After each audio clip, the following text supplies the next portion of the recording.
Maria walked through the glass doors of Sterling Financial Corporation on a cold Monday morning in 1987.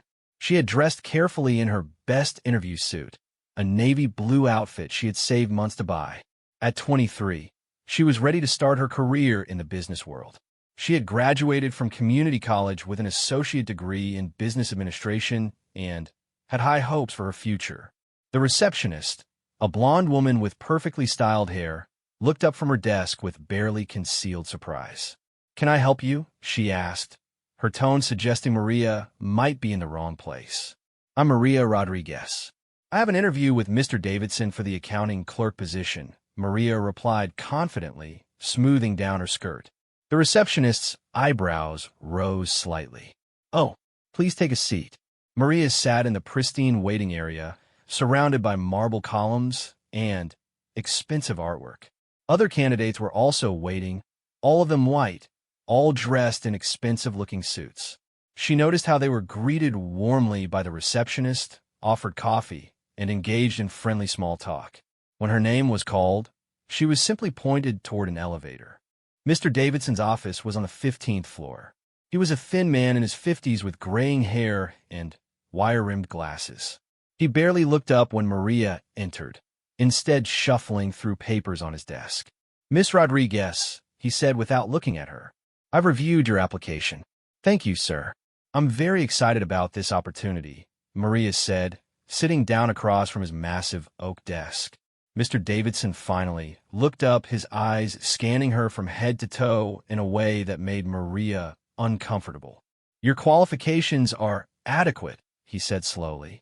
"However, I'm not sure you'd be the right fit for our accounting department." Maria's heart sank, but she pressed on. "I graduated with honors, sir.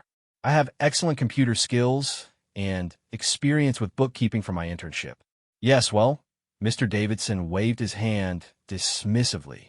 "Those things are important, but cultural fit is equally crucial here at Sterling Financial. Our clients expect a certain image." The words hung in the air like a poison cloud. Maria understood exactly what he meant, but she refused to give up. "I'm hardworking and dedicated, Mr. Davidson. I believe I can contribute significantly to your team." Mr. Davidson leaned back in his chair, studying her with cold eyes. "There is one position available that might suit someone with your background. We need someone for our facilities maintenance team. It's entry-level, but it offers opportunities for growth." Maria's stomach dropped. She had come here for an accounting position, armed with her degree and qualifications, only to be offered janitorial work. But she needed a job desperately. Her mother was sick, and they could barely afford rent on their small apartment. "What would the position involve?" she asked quietly. "Cleaning offices, bathrooms, maintaining common areas." "It's honest work," Mr. Davidson said, his tone suggesting he thought he was being generous. "The pay is $8 an hour to start." It was far less than the accounting position would have paid, barely above minimum wage. But Maria thought of her mother's medical bills and their empty refrigerator at home. "When would I start?" she asked, swallowing her pride. "Tomorrow morning. Report to Jake Morrison in the basement at 6 a.m. He'll show you what needs to be done." Maria left the building feeling crushed, but determined. She had a job, even if it wasn't what she had dreamed of. She told herself it was temporary, a stepping stone to something better. The next morning, she arrived at 5:50 a.m., wanting to make a good impression. Jake Morrison was a burly man in his 40s with a permanent scowl. He looked Maria up and down with obvious disapproval. "So you're the new girl," he grunted. "Let me be clear about something right off the bat. I don't care what your situation is or where you come from. You do the work, you follow the rules, and we won't have problems." He handed her a gray uniform that was 2 sizes too big and a pair of rubber gloves. "Change in there," he said, pointing to a cramped supply closet. "Then I'll show you your route." The uniform smelled of industrial detergent and hung loosely on Maria's frame. When she emerged from the closet, Jake was loading a cart with cleaning supplies. "You'll be responsible for floors 12 through 15, he said, not looking at her. "That includes all the bathrooms, break rooms, and office areas. Everything needs to be spotless before the employees arrive at 8 a.m. Maria nodded, taking mental notes as Jake showed her around. The work was physically demanding and the time constraints were tight, but she was determined to do it well. Her first real challenge came when she reached the executive bathrooms on the 15th floor. These weren't just functional spaces. They were luxuriously appointed with marble countertops, gold-plated fixtures, and expensive soaps and lotions. As she was scrubbing the sink in the men's room, she heard footsteps in the hallway. Two men in expensive suits entered, continuing their conversation as if she wasn't there. "The quarterly numbers look good, but we need to cut costs somewhere," one of them said. "What about reducing the cleaning staff?" the other suggested. "These people are a dime a dozen." Maria continued working, her cheeks burning with humiliation. She wanted to speak up, to remind them that she was a person with feelings and dignity, but she needed this job too desperately. As the days turned into weeks, Maria developed a routine. She would arrive before dawn and work efficiently through her assigned floors. She learned which executives liked their offices arranged in specific ways, which ones left the biggest messes, and which ones treated her like she was invisible. The hardest part wasn't the physical labor or even the long hours.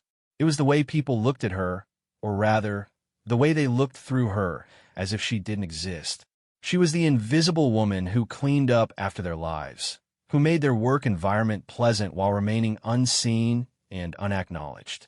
One particularly difficult morning, Maria was cleaning the bathroom on the 14th floor when she overheard a conversation between two female employees.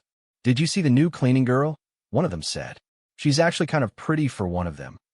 "Yeah, well, she's in her place now," the other replied with a laugh. "That's where they belong, cleaning up after real workers." Maria gripped her cleaning rag tighter, fighting back tears of rage and humiliation. She had always believed that hard work and education would be enough to succeed in America, but she was learning that some barriers were harder to overcome than others. Every night, she would return to her small apartment exhausted and discouraged. Her mother would ask about her day, and Maria would force a smile and say it was fine. She couldn't bear to tell her mother about the daily indignities, the casual racism, and the crushing disappointment of having her dreams reduced to mopping floors and scrubbing toilets. But something was growing inside Maria during those early weeks, something stronger than despair. It was a quiet determination, a resolve that this situation was temporary and that she would find a way to rise above it.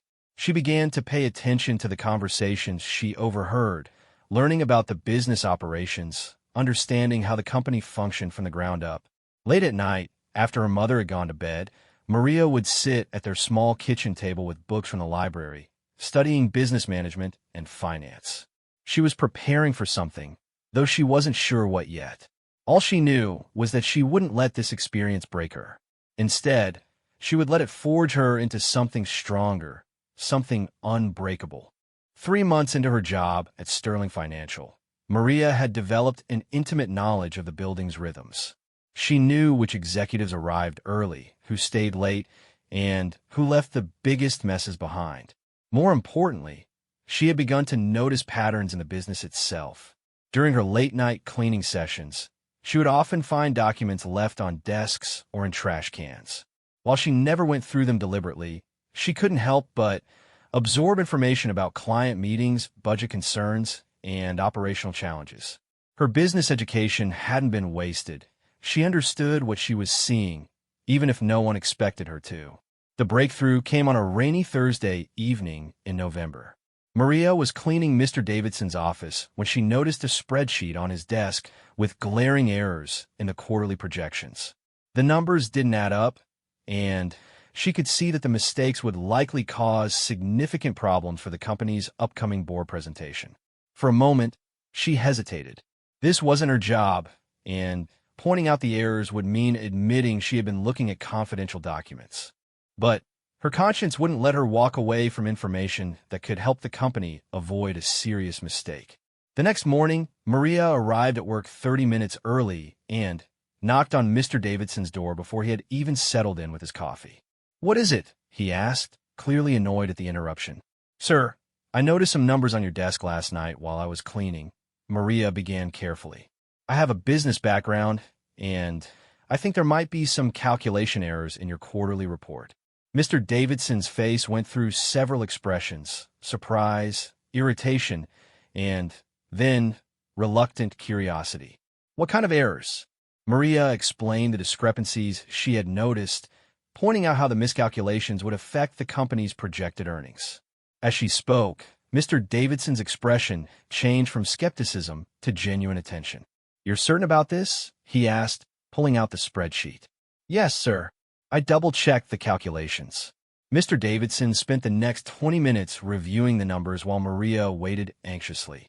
Finally, he looked up with a mixture of amazement and embarrassment. "You're absolutely right," he said quietly. "These errors would have been problematic. How did you learn to read financial statements?" "I have an associate degree in business administration, sir. I was hoping to work in your accounting department when I first applied here." For the first time since Maria had met him, Mr. Davidson looked uncomfortable. He cleared his throat and shuffled the papers on his desk. "Well, thank you for bringing this to my attention. You can return to your duties now." Maria left the office feeling a small spark of hope. Maybe things could change. Maybe she had proven herself worthy of something better. But as the days passed, nothing happened. She continued her cleaning routine, and Mr. Davidson acted as if their conversation had never occurred. However, word of Maria's sharp eye for numbers began to spread quietly among some of the staff. A few weeks later, Sarah Chun, one of the junior accountants, approached Maria during her lunch break. "I heard you helped Mr. Davidson with some calculations," Sarah said, sitting down beside Maria in the employee break room. "That was really impressive." Maria was surprised by the friendly overture. Sarah was the first employee to treat her as more than just part of the cleaning equipment. "I just noticed some errors," Maria replied modestly. "Don't downplay it. Those kinds of mistakes could have cost the company thousands of dollars," Sarah said. "I've been watching you work, and I think you're capable of much more than what you're doing now." Over the following weeks, Sarah and Maria developed an unlikely friendship. Sarah would sometimes ask Maria's opinion on accounting problems, and Maria would offer insights that consistently proved valuable. Other employees began to take notice of the cleaning woman who seemed to understand business as well as anyone in the accounting department. Meanwhile, Maria was facing increasing hostility from Jake Morrison, her supervisor. He had noticed that she was spending time talking with office employees and didn't like it. "You're here to clean, not to make friends," he told her one morning. "Keep your head down and do your job, or you'll be looking for work somewhere else." Jake began making Maria's job harder, assigning her extra duties and criticizing her work even when it was perfect. He seemed determined to remind her of her place in the company hierarchy. The situation came to a head when Jake assigned Maria to clean the bathrooms in the executive suite during a busy afternoon when several important clients were visiting. This was usually done early in the morning when the offices were empty, but Jake claimed there had been a special request for afternoon cleaning. Maria arrived at the executive floor with her cleaning cart just as a crucial client meeting was ending. The bathrooms were located right next to the main conference room, and she would have to work while business was being conducted nearby. As she cleaned, she could hear raised voices from the conference room. The meeting was clearly not going well. One of the clients was threatening to take his business elsewhere because of concerns about Sterling Financial's reliability and attention to detail. "We've had 3 billing errors in the past 6 months, the client was saying. "How can we trust you with our major accounts if you can't even get the small details right?" Mr. Davidson and his team were scrambling to respond, but they clearly didn't have good answers. The client stood up to leave, and Maria could see through the partially open door that the meeting was falling apart. In that moment, Maria made a decision that would change everything. She had overheard enough conversations and seen enough documents to understand exactly what was causing the billing errors. The problem wasn't with the accounting software or the procedures. It was with how data was being input and verified. She knocked on the conference room door. "Excuse me," she said as everyone turned to look at her. "I couldn't help overhearing, and I think I might know what's causing your billing problems." The room fell silent. Mr. Davidson's face was a mask of horror and embarrassment. Here was the cleaning woman interrupting a crucial client meeting. "Maria, this is not the time," Mr. Davidson began. But the client, a distinguished older man named Mr. Jameson, held up his hand. "Wait, let her speak. At this point, I'm willing to listen to anyone who might have answers." Maria stepped into the room, acutely aware of her gray cleaning uniform and the cart of supplies behind her. But she spoke with confidence, explaining the pattern she had observed in the billing errors and suggesting specific changes to the data verification process. As she talked, the room grew quiet. Her analysis was clear, logical, and immediately recognizable as accurate. When she finished, Mr. Jameson was nodding thoughtfully. "That makes perfect sense," he said. "Why hasn't anyone else identified this pattern?" There was an uncomfortable silence. Everyone in the room was highly educated, well-paid professionals, and they had just been shown up by the woman who cleaned their toilets. Mr. Davidson cleared his throat. "Maria, thank you for your input. You can return to your duties now." But Mr. Jameson wasn't finished. "Actually, I'd like to hear more of her thoughts. Miss Rodriguez." "Maria Rodriguez." "Miss Rodriguez, you seem to have a remarkable grasp of our business processes. How long have you been working here?" "6 months, sir." "And what's your background?" Maria straightened her shoulders. "I have a degree in business administration. I originally applied for a position in the accounting department." The awkwardness in the room was palpable. "Mr. Jameson looked directly at Mr. Davidson, and she ended up cleaning bathrooms instead." Mr. Davidson's face was red with embarrassment. There were no openings at the time in accounting. Mr. Jameson studied the faces around the room, clearly understanding more than what was being said. "Well, gentlemen, this has been quite enlightening. Miss Rodriguez, would you be available to consult on implementing these changes to our billing process?" "Yes, sir, if that's what the company needs." "Excellent. Mr. Davidson, I suggest you make sure Miss Rodriguez is properly utilized. Talent like this shouldn't be wasted on cleaning supplies." After the client left, the conference room remained tense. The other executives filed out quietly, leaving Maria alone with Mr. Davidson. "You put me in a very difficult position today," he said finally. "I was trying to help the company, sir." Mr. Davidson sighed heavily. "Yes, I suppose you were.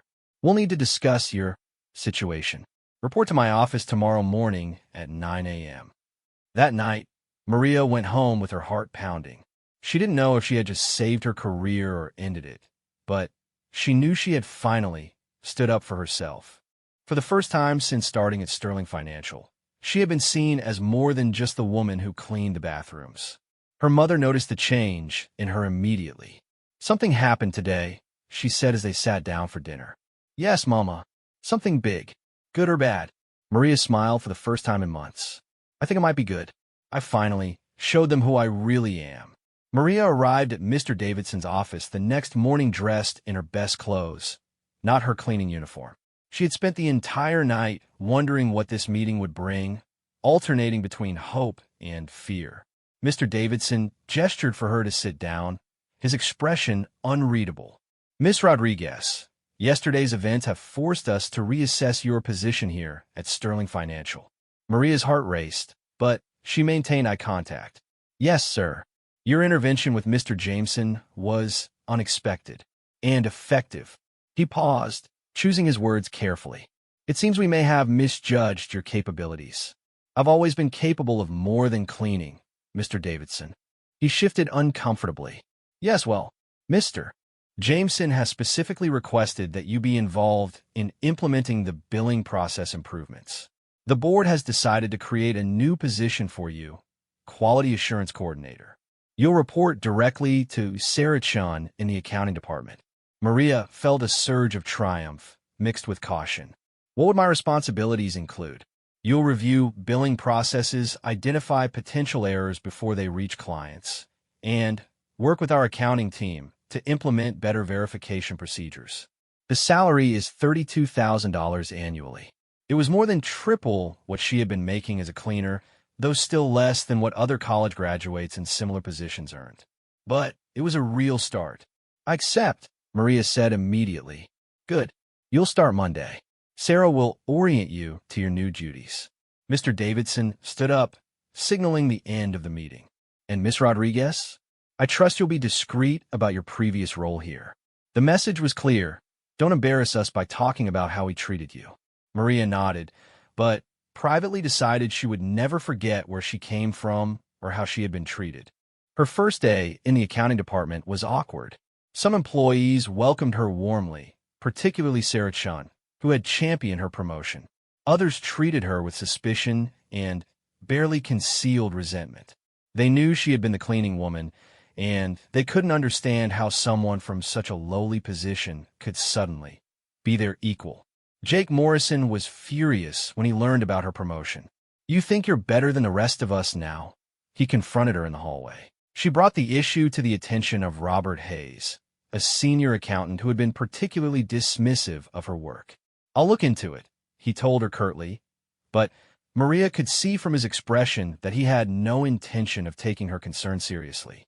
3 days later, the error was still uncorrected, and the client was about to sign a contract based on the incorrect figures. Maria faced a difficult choice: go over Robert's head and risk being seen as insubordinate, or let a major mistake happen that could damage the company and hurt the client. She decided to take the risk and brought the issue directly to Mr. Davidson. "Sir, I identified a critical error 3 days ago, but it hasn't been corrected.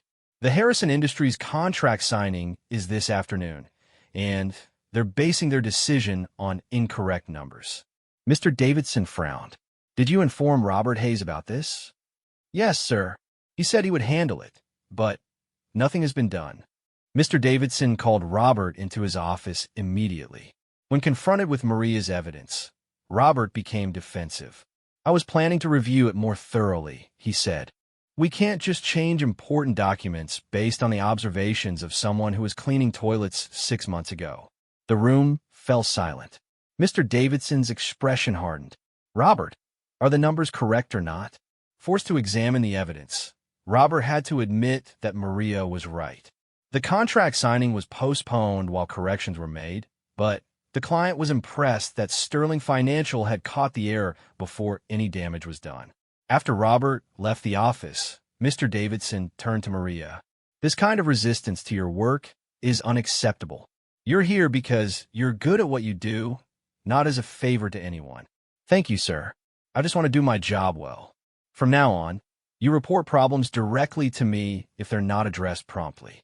I won't have my employees undermined because of personal prejudices." Word of the incident spread quickly through the office.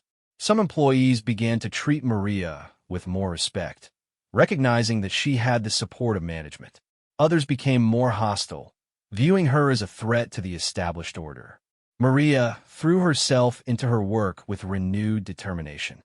She arrived early, stayed late, and approached every task with meticulous attention to detail. She began developing new procedures that not only caught errors, but prevented them from occurring in the first place. Her work caught the attention of other departments. The legal team asked her to review contract for potential financial implications. The marketing department wanted her input on pricing strategies. Slowly but steadily, Maria was becoming an essential part of Sterling Financial's operations. 6 months into her new role, Maria received her first performance review. Mr. Davidson's assessment was glowing.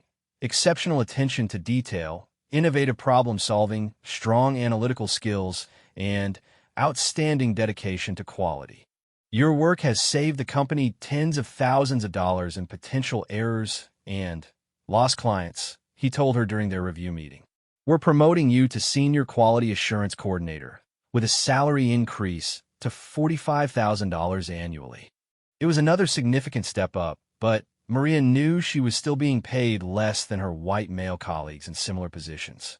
She chose not to raise the issue immediately, deciding to focus on continuing to prove her value to the company. The promotion came with new responsibilities, including supervising 2 junior employees and working directly with client accounts. For the first time since starting at Sterling Financial, Maria felt like she was truly using her education and skills.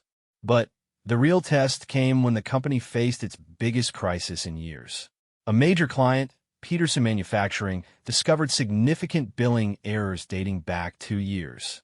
They were threatening to sue Sterling Financial and take their multi-million-dollar account elsewhere. Mr. Davidson called an emergency meeting with the senior staff. "We need to figure out how this happened and how to fix it," he said. "Our relationship with Peterson Manufacturing is crucial to this company's future." The room was full of the company's most experienced employees, all scrambling for solutions. Various theories were proposed, but none addressed the root cause of the problems. Maria had been studying the Peterson account for weeks as part of her regular quality assurance work. She raised her hand tentatively. "I believe I know what happened," she said. The room turned to her. Some faces showed interest, others skepticism. The billing errors started exactly 26 months ago, right after Peterson Manufacturing changed their payment terms. Our billing system wasn't updated to reflect the new terms, so we've been calculating interest and fees based on outdated information. She pulled out a detailed analysis she had prepared, showing exactly how the errors had compounded over time and providing a plan for correcting them. "If we approach Peterson with this analysis and a clear plan for restitution, we can show them that we understand the problem and have the expertise to prevent it from happening again." The senior partners studied her work in amazement. Her analysis was comprehensive, accurate, and presented a clear path forward. "This is outstanding work," said Margaret Winters, the company's senior partner. "How long did this take you to prepare?" "I've been working on it for 3 weeks, in addition to my regular duties." Margaret and Mr. Davidson exchanged looks. "Maria, would you be willing to present this analysis to Peterson Manufacturing directly?" Maria's heart pounded. This was a huge opportunity, but also a significant risk. If the presentation went poorly, she would likely be blamed. If it went well, she would finally be recognized as a true professional. "Yes, ma'am. I'd be honored to represent the company." The Peterson meeting was scheduled for the following week. Maria spent every spare moment preparing, anticipating questions, and rehearsing her presentation. She knew that this could be the moment that definitively established her place at Sterling Financial or ended her career there forever. The night before the meeting, she called her mother. "I'm nervous, Mama. This is the biggest thing I've ever done." "Mija, you've been preparing for this your whole life," her mother replied. "Remember when you used to practice giving presentations to your stuffed animals? You always knew you were meant for something more than what people expected of you." As Maria hung up the phone, she thought about how far she had come.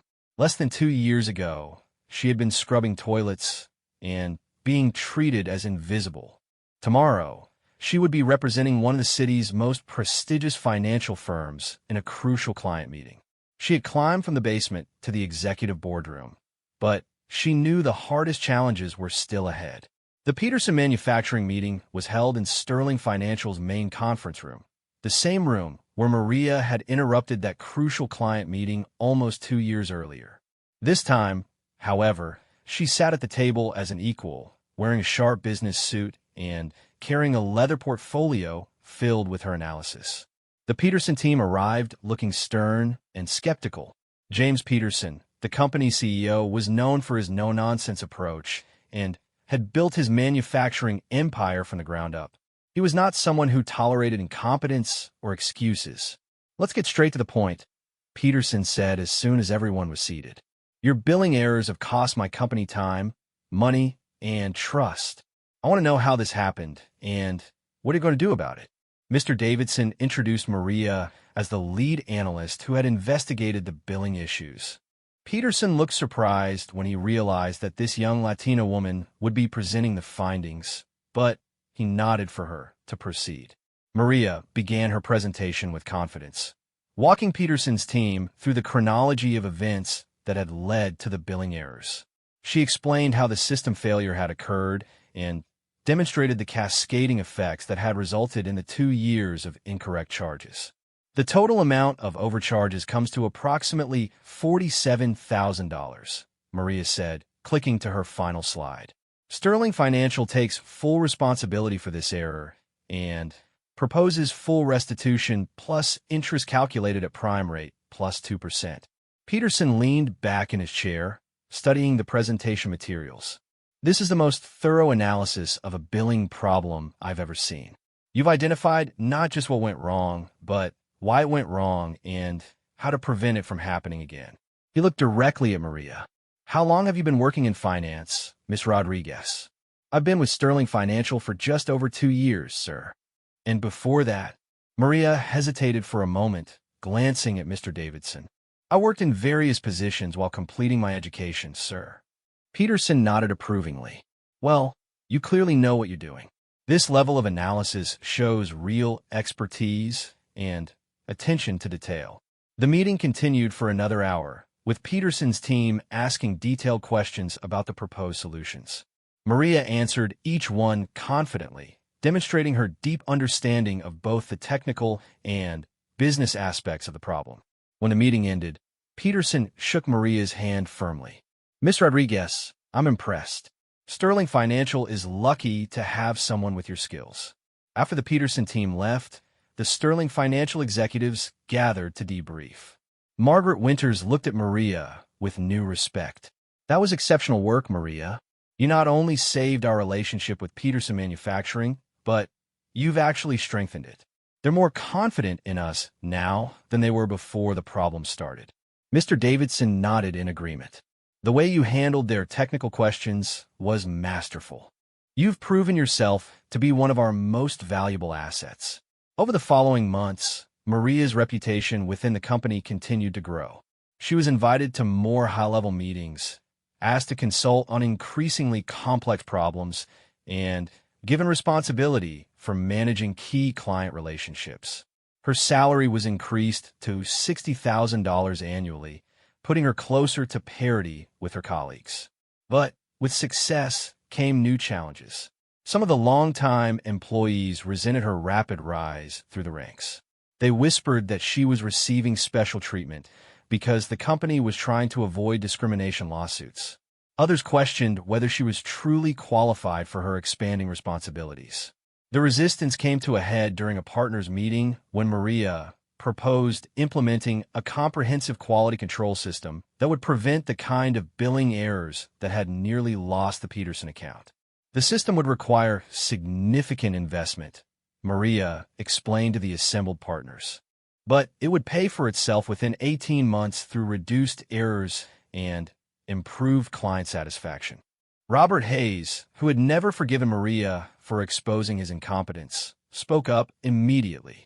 This seems like an overly complex solution to a simple problem. We've managed fine for decades without such elaborate systems. But we nearly lost Peterson Manufacturing because of those management approaches, Maria replied calmly. And they're not our only client who's experienced billing problems. Are you suggesting that our established procedures are inadequate? Asked David Sterling, the company's founding partner. Maria chose her words carefully. I'm suggesting that our industry is becoming more complex and competitive. Companies that don't adapt their systems will struggle to maintain client relationships. The room fell silent as the partners considered her proposal. Maria could feel the tension, knowing that some of them were looking for any excuse to reject her ideas. Finally, Margaret Winters spoke up. Maria, your track record speaks for itself. The Peterson situation alone demonstrates the value of systematic quality control. I support implementing your proposal. One by one, the other partners voiced their agreement. Even David Sterling, despite his initial skepticism, acknowledged that Maria's approach made business sense. The implementation of the quality control system was a massive undertaking that took 6 months to complete. Maria worked directly with software developers, trained staff members throughout the company, and personally oversaw the testing phases. The system was more successful than anyone had anticipated, reducing billing errors by 95% and improving client satisfaction scores across all departments. The success of the quality control system established Maria as one of Sterling Financial's rising stars. She was promoted to Assistant Vice President of Operations, making her the youngest person and the first Latina ever to hold such a position at the company. But Maria's biggest challenge was yet to come. David Sterling announced his intention to retire, and the company would need to choose a new managing partner. The position had never been held by anyone other than a white male, and the competition for the role was fierce. 3 candidates emerged as frontrunners. Robert Hayes, who had been with the company for 15 years, Michael Chun, a Harvard MBA with strong client relationships, and Maria Rodriguez, whose innovative approaches had transformed the company's operations. The selection process would take 3 months, during which each candidate would be evaluated on their performance managing a major project. Maria was assigned to lead the company's expansion into the West Coast market, a complex undertaking that would require establishing new offices, hiring staff, and building client relationships in unfamiliar territory.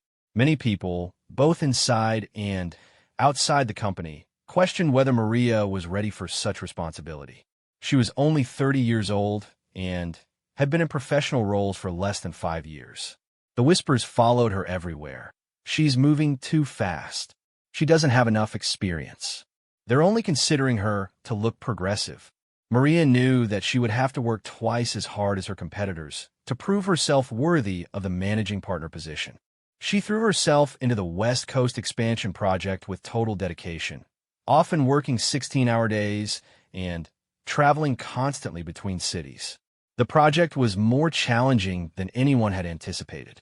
Establishing a presence in California's competitive financial services market required building relationships with clients who had never heard of Sterling Financial and convincing talented professionals to leave established firms to join an East Coast company. Maria's approach was methodical and personal. Instead of trying to compete directly with the established players, she focused on identifying underserved market segments and developing innovative service offerings that address specific client needs. She spent weeks in Los Angeles, San Francisco, and San Diego, meeting with potential clients and learning about the unique challenges facing West Coast businesses. Her breakthrough came when she identified an opportunity to provide specialized financial services to technology startups, a rapidly growing sector that traditional financial firms were struggling to understand. Maria's fresh perspective and willingness to adapt Sterling Financial services to meet the unique needs of tech companies proved to be exactly what the market demanded. Within 6 months, the West Coast expansion had exceeded all projections. Sterling Financial had established offices in 3 major cities, hired 25 new employees, and signed contracts with 47 clients, generating over $2 million in annual revenue. The success of the West Coast project silenced many of Maria's critics, but it also intensified the competition for the managing partner position. Robert Hayes launched a subtle campaign to undermine her candidacy, suggesting that her success was due to luck rather than skill. Michael Chun, meanwhile, tried to position himself as the safe choice, someone who would maintain the company's traditions while building on its successes. As the selection process entered its final phase, Maria knew that she had done everything possible to prove her qualifications.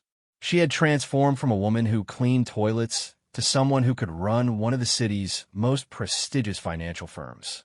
Whether the partners were ready to make such a revolutionary choice remained to be seen. The night before the partners would make their decision, Maria sat in her office looking out at the city lights. She thought about the journey that had brought her to this moment, from that humiliating first day in the basement to competing for the highest position in the company. Regardless of what happened tomorrow, she had already accomplished something remarkable. She had shown that talent and determination could overcome prejudice, and that excellence could not be ignored forever. But she also knew that breaking through the final barrier would require more than just professional competence. It would require the partners to envision a different kind of future for Sterling Financial, one where leadership looked different than it ever had before. The morning of the partner vote arrived with an early spring storm, rain pelting against the windows of Sterling Financial's executive conference room. Maria arrived at 7 a.m., an hour before the meeting was scheduled to begin. She wanted time to compose herself and review her notes one final time. As she sat alone in her office, she reflected on the path that had brought her here. 4 years ago, she had been invisible, a woman in a gray uniform who cleaned up after other people's success. Today, she was competing to lead one of the city's most respected financial firms. The selection meeting began at 8 a.m. sharp. All 12 partners were present, along with the 3 candidates for managing partner. David Sterling, despite his upcoming retirement, would chair the meeting and oversee the selection process. Before we begin the voting, Sterling announced, each candidate will have 10 minutes to present their vision for the future of Sterling Financial.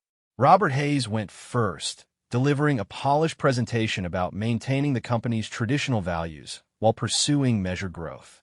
His message was clear. He represented stability and continuity, the safe choice for partners who were comfortable with the status quo. Michael Chun followed with an equally professional presentation focusing on his client relationships and his plans for international expansion.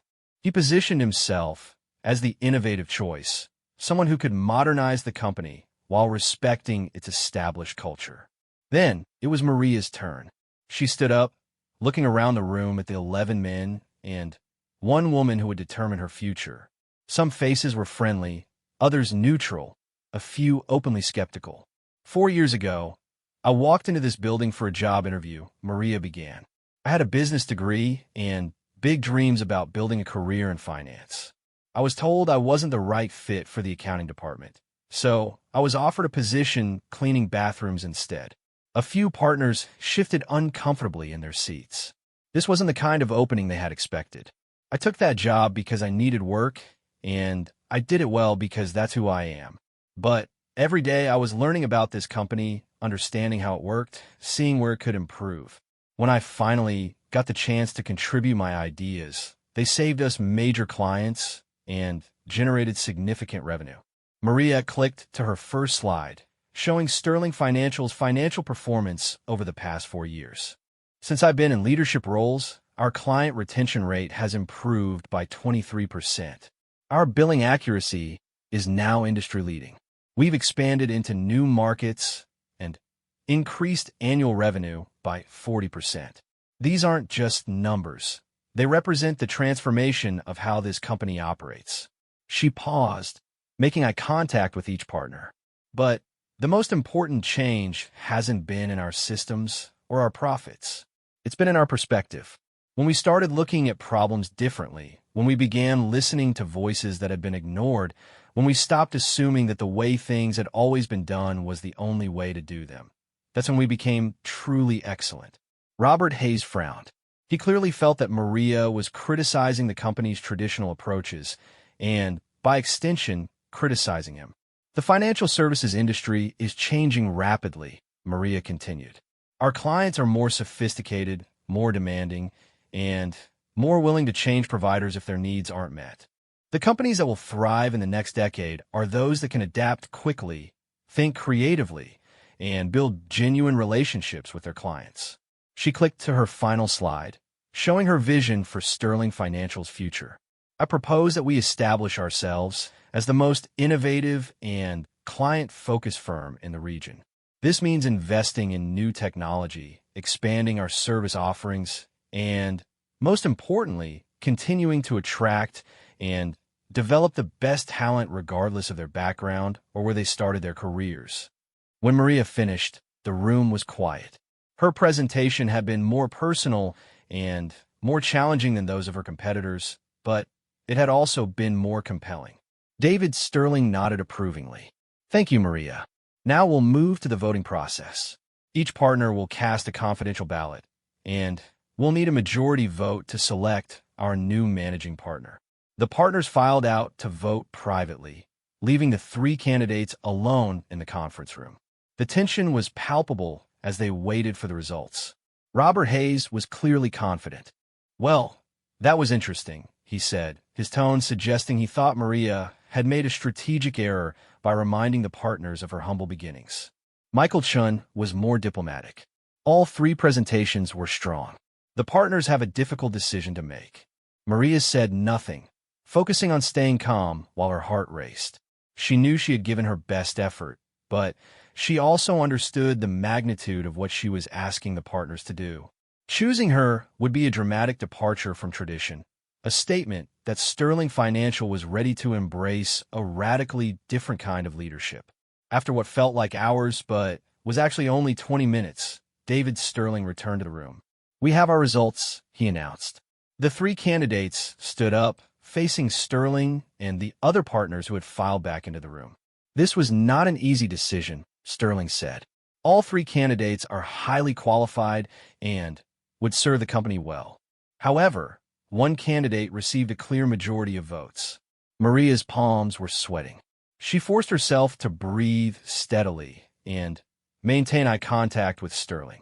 "The next managing partner of Sterling Financial will be Maria Rodriguez." The room erupted in applause, though Maria noticed that not all the clapping was equally enthusiastic. Robert Hayes looked stunned, while Michael Chan managed a gracious smile and extended his hand to congratulate her. "Congratulations, Maria," David Sterling said, shaking her hand firmly. "You've earned this position through exceptional performance and unwavering dedication. I'm confident that Sterling Financial will thrive under your leadership." Maria felt overwhelmed by emotion, but managed to keep her voice steady. "Thank you. I'm honored by your confidence in me, and I'm committed to leading this company to even greater success."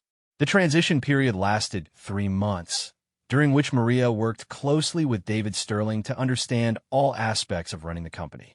She also began implementing her vision for Sterling Financial's future, starting with a comprehensive review of company policies and procedures. One of her first major decisions was to establish a formal mentorship program that would identify talented employees early in their careers and provide them with opportunities for advancement. She also created a diversity and inclusion initiative, not as a symbolic gesture, but as a practical strategy for accessing the broadest possible pool of talent.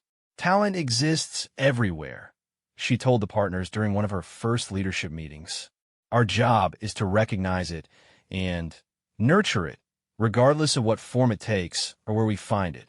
Some of the changes Maria implemented were subtle, but significant. She instituted regular listening sessions where employees at all levels could share ideas and concerns directly with leadership.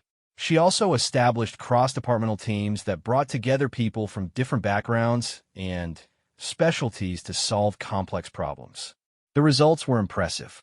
Employee satisfaction scores increased dramatically, and the company began attracting talented professionals who had previously considered Sterling Financial too traditional or exclusive. Client satisfaction also improved as employees at all levels felt more empowered to contribute ideas and take initiative. 6 months into Maria's tenure as managing partner, Sterling Financial was featured in a prominent business magazine as one of the most innovative and fastest-growing financial services firms in the region. The article highlighted Maria's remarkable journey from janitor to CEO and her revolutionary approach to leadership. But perhaps the most meaningful recognition came from an unexpected source. Jake Morrison, Maria's former supervisor from the cleaning staff, requested a meeting with her. "I owe you an apology," he said when he sat down in her office. "I was wrong about you from the beginning. I let my prejudices blind me to your potential." Maria looked at the man who had once made her life miserable, who had tried to keep her in her place, and predicted she would fail. She felt no anger toward him now, only sadness for the limitations he had placed on himself and others. "Jake, we all make mistakes," she said gently. "What matters is that we learn from them." "I've been thinking about what you accomplished," Jake continued. "You never let anyone convince you that you were less than what you knew you could be. That takes real strength." "It takes stubbornness, too," Maria laughed, "and probably a little bit of anger at being underestimated. Well, whatever it took, you've shown all of us something important. Success isn't about where you start. It's about how hard you're willing to work and how much you believe in yourself." After Jake left, Maria sat alone in her office, looking out at the city where she had built her extraordinary career.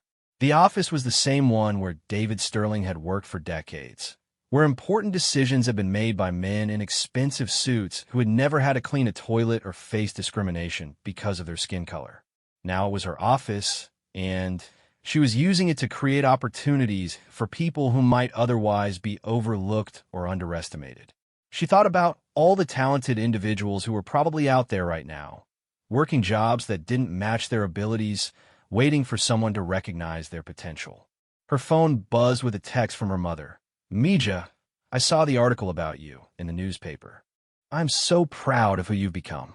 Maria smiled, remembering the young woman who had walked into Sterling Financial's lobby 5 years ago, nervous and hopeful and completely unaware of the journey that lay ahead.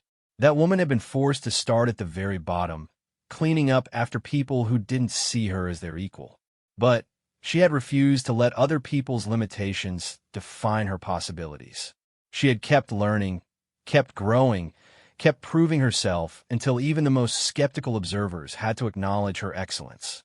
And now she was in a position to ensure that others wouldn't have to face the same barriers she had overcome. The rain had stopped, and afternoon sunlight was streaming through the windows of the executive suite. Maria opened her laptop and began working on her next project, a partnership with local community colleges to identify promising students who might not otherwise have access to careers in finance. She had risen from cleaning bathrooms to running the company, but her most important work was just beginning. Now she could use her position and her story to open doors for others, to prove that talent and determination could triumph over prejudice and limited expectations. Maria Rodriguez had not just broken through the glass ceiling. She had shattered it completely, creating a new vision of what leadership could look like and what was possible when companies had the courage to see potential in unexpected places. Her journey from janitor to managing partner had transformed not only her own life, but the entire culture of Sterling Financial, proving that the most powerful changes often come from the most unlikely sources.